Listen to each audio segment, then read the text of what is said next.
It's a great pleasure and a great privilege to be here this evening.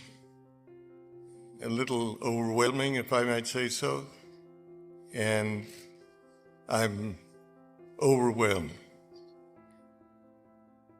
Let me just say that on all the years and the varying capacities that I've tried to work in India, the most fascinating period of time that I've had is in the automotive area.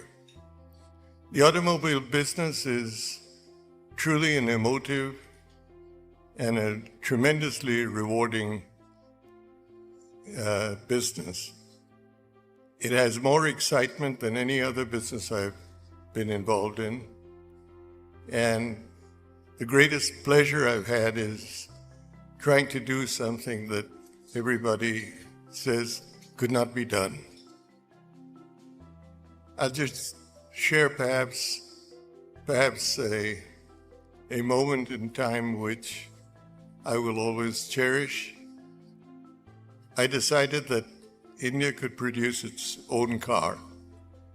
Everybody, my friends overseas in the automobile business, said that this couldn't be done. We had to go through a collaboration to get know-how, get technology.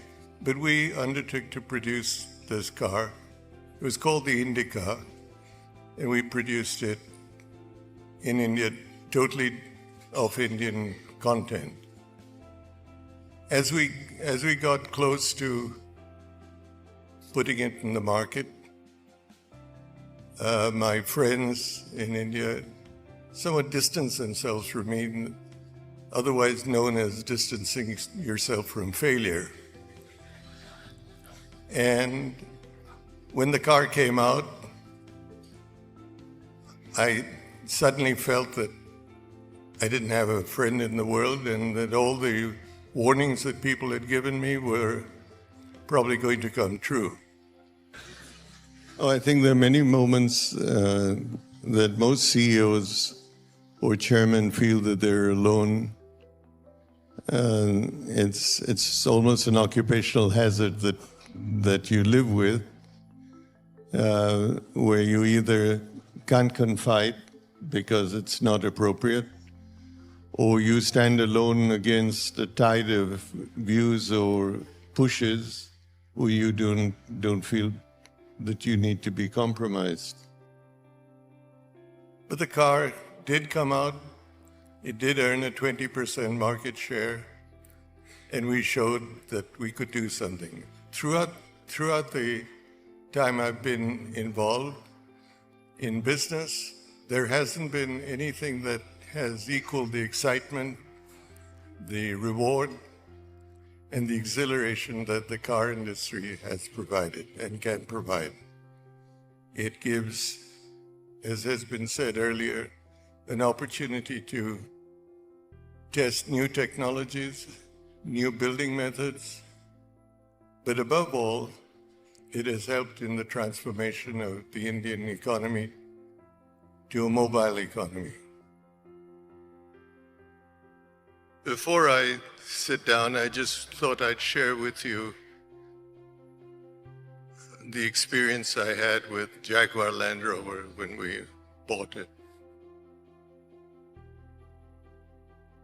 We bought it, and that's too long a story, when Ford decided to sell. And my friends sort of distanced themselves from me by saying, "What are you going to do with this?" Quite frankly, I didn't know.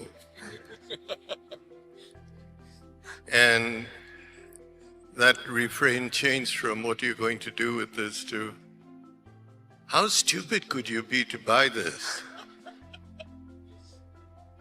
So eventually,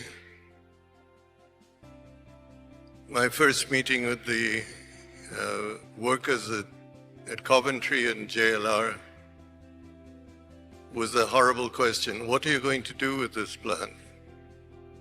Are we going to close down some of the plants that we have? We're hardly using the capacity. And I just had no way to say that I knew what we were going to do. So finally, I stood up and said, why don't we do this? Why don't we shoulder to shoulder recreate the image that these two brands had and reignite the power of those two brands?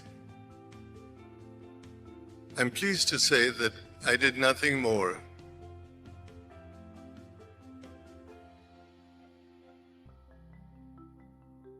It's a great pleasure to be involved in the industry, and a very humbling recognition to receive the award that's been bestowed today. I owe this to my colleagues in the company who have transformed this business, and I would like to thank the automotive news who put together this award, and to say how much I cherish being included in the Hall of Fame. Thank you so much.